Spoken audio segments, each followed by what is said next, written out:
थोरै खुसी मिल्यो, उत्ताउलोपनको प्रदर्शन।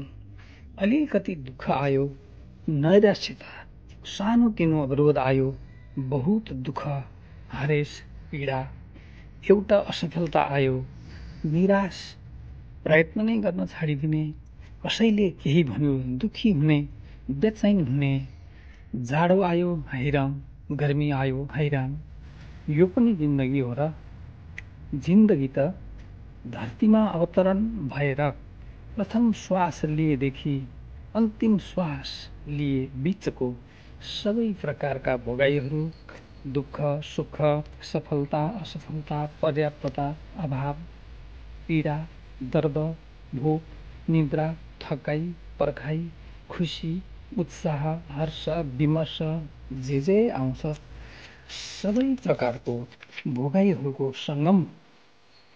धरतीमा जन्मिनु भनेको यस्ता परिस्थितिहरूसँग झेलिएर पार हुने स्वीकारोक्ति पनि त हो।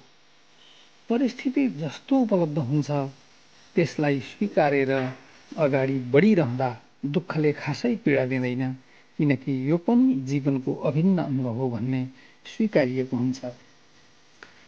प्राप्त गरिरहने आशा अपेक्षा, लिइरहने इच्छा स्वभावले कहिल्यै जीवनमा तृप्ति दिँदैन, सन्तुष्टि दिँदैन।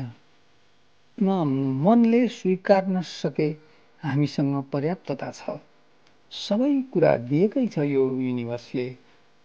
केवल विचार मात्र सकारात्मक बनाउने र परिवर्तनलाई आत्मसात गर्ने हो भने जीवन सहज छ, उमङ्गपूर्ण छ। जीवनको बाँचाइको अर्थ यसैभित्र त छ।